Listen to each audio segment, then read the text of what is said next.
कुछ स्कूल्स तो ऐसे हैं जिनमें जब चेकिंग की बारी आती है तो वो उन स्टूडेंट्स को आरटीई के तौर पर दिखा देते हैं जो एक्चुअली फीस पे कर रहे होते हैं। और इस प्रकार 4.3 करोड़ की ये संख्या भले दर्शाती है कि आरटीई काफ़ी कारगर है, लेकिन रियलिटी हमसे नहीं छुपी।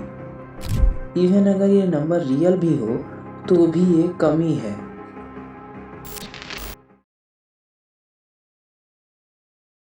मैं अभी खड़ा हूँ पोस्ट ऑफिस के सामने और ये लिफाफा जो आप मेरे हाथों में देख पा रहे हैं, ये लिफाफा है आयोगा के पहले मिशन की चाबी।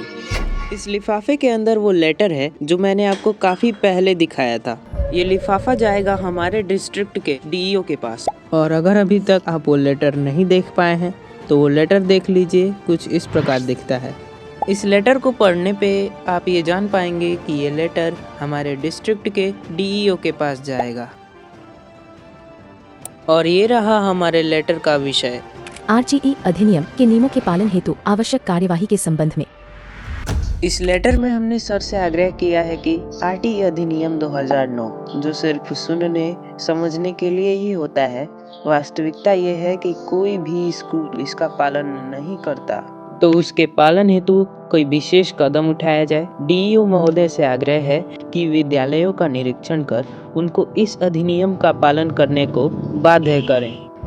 खैर, यदि आप आरटीई अधिनियम 2009 से परिचित नहीं हैं, तो आपको बता दें कि इसका पूरा नाम राइट टू एजुकेशन एक्ट 2009 है और इसका मुख्य उद्देश्य 6 से 14 वर्ष की आयु के प्रत्येक बच्चे को मुफ्त एवं अनिवार्य शिक्षा प्रदान करना है, और ये पूरे देश में 1 अप्रैल 2009 से लागू हुआ है।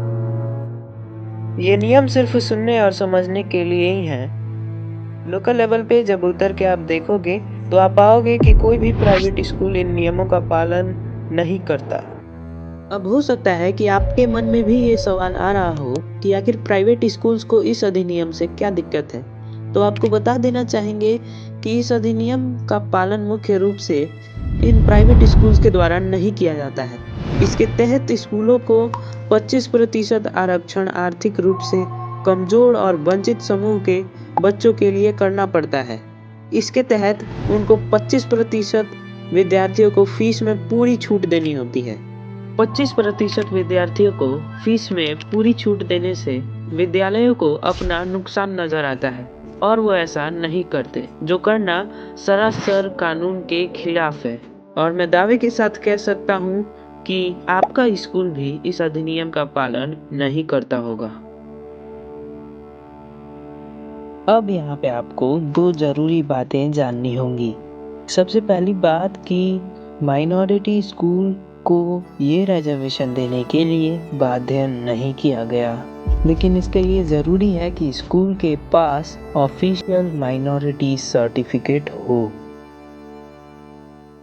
और दूसरी बात यह है कि ये आरक्षण हर कक्षा में नहीं बल्कि उस स्कूल के शुरुआती कक्षा में देना होता है, और एक बार आरटीई कोटा से प्रवेश पाने के बाद 8वीं कक्षा तक विद्यार्थी को मुफ्त शिक्षा मिलती है।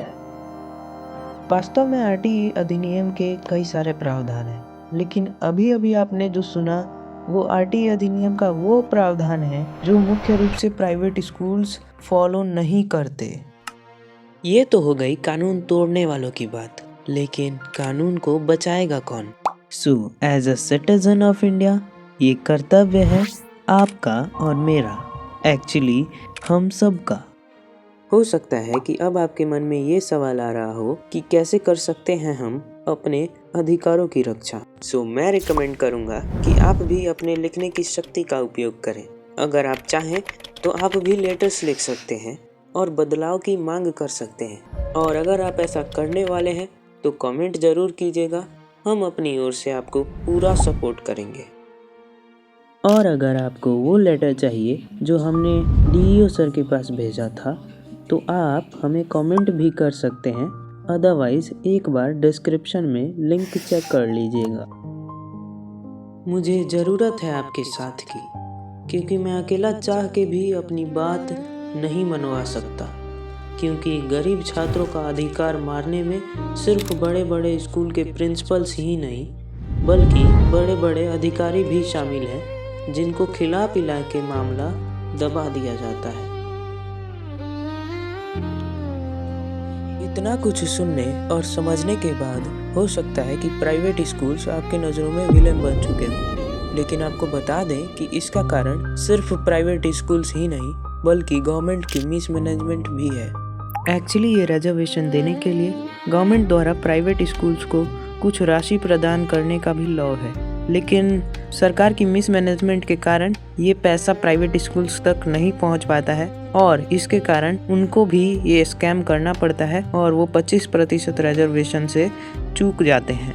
चलिए इसे एक एग्जाम्पल से समझते हैं। अगर सरकार एक सरकारी स्कूल के बच्चे पर 1000 रुपये महीना खर्च करती है और प्राइवेट स्कूल्स की फीस 3000 है, तो सरकार स्कूल को सिर्फ 1000 रुपये देगी, बाकी 2000 रुपये को खुद सोशल रिस्पॉन्सिबिलिटी के तौर पर प्राइवेट स्कूल्स को ही सहना पड़ता है। अब कई जगह क्या होता है कि ये पैसा जो गवर्नमेंट को देना होता है वो स्कूल्स को मिल ही नहीं पाता है, और कई जगह मिलता है तो वो प्राइवेट स्कूल्स को वो काफ़ी कम लगता है, और इसी आधार पे प्राइवेट स्कूल्स ये रिजर्वेशन देते ही नहीं। एट द एंड कंक्लूजन क्या है? एंड कंक्लूजन पे पहुंचने से पहले आपको 2 और बातें जाननी होंगी। तो सबसे पहली बात जो मैं कहना चाहूँगा वो ये है कि अभी अभी आपने जो एग्जाम्पल देखा, सपोज कीजिए कि इसमें ये वाली जो कंडीशन थी ये कुछ ऐसी होती। अब अगर कहीं ऐसी कंडीशन आ जाए तो आपको क्या लगता है, गवर्नमेंट 3000 देगी या 1000? अगर ऐसी कंडीशन आई तो गवर्नमेंट 3000 देगी, तो आपका ये सोचना गलत है, क्योंकि लॉ के अनुसार जो सबसे कम होगा गवर्नमेंट को वही देना होता है।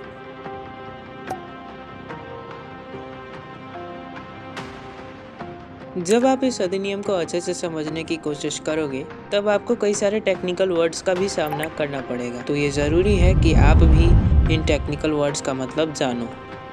एक्चुअली प्राइवेट स्कूल्स 2 टाइप्स के होते हैं। सबसे पहले प्राइवेट एडेड स्कूल, उसके बाद private unaided school. Private aided schools को हम अर्ध सरकारी विद्यालय बोलते हैं, यानी कि ये आधे सरकारी और आधे प्राइवेट होते हैं। और इसके दूसरे तरफ प्राइवेट अनएडेड स्कूल्स वे स्कूल्स होते हैं जिनमें 100% जो ओनरशिप होती है किसी प्राइवेट इंस्टीट्यूशन या फिर प्राइवेट व्यक्ति के पास होती है, यानी कि इसमें गवर्नमेंट किसी भी प्रकार से हस्तक्षेप नहीं करती। ये जो रिजर्वेशन है 25%, ये प्राइवेट अनएडेड स्कूल्स को ही देना होता है, यानी कि जो 100% प्राइवेट हो उन स्कूल्स को देना होता है। दूसरा टेक्निकल वर्ड है रिम्बर्समेंट।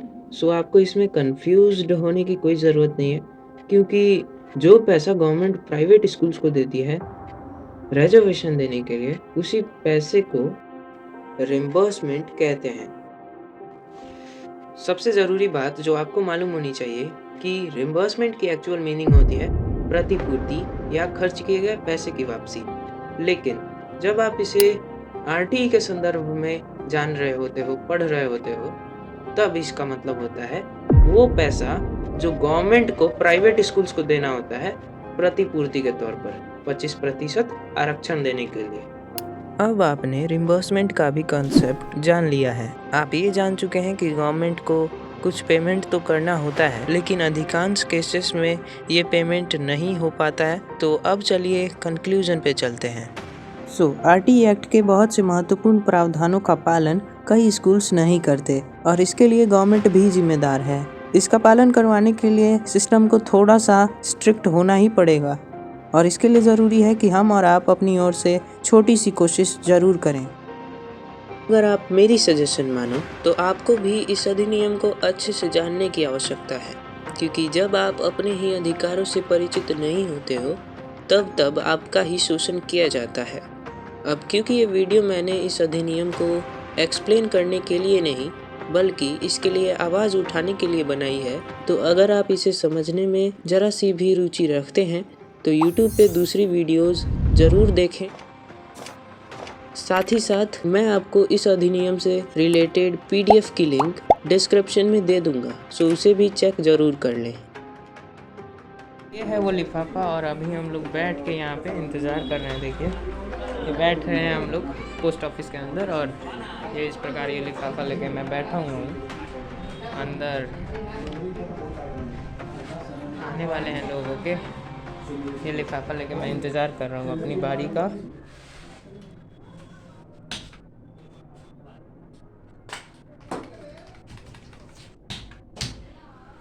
क्या आवाज जला रहे हो जी? दोस्त के पास सेंड करना है कि ऐसे जाता है प्रोसीजर। अच्छा स्कूल वाला विद्यार्थी हो? अच्छा अच्छा, ये जैसे ही जब भेजा तो ये अपना दोस्त का लगा। नहीं नहीं, डीईओ के लग जाता है, डिस्ट्रिक्ट एजुकेशन ऑफिसर।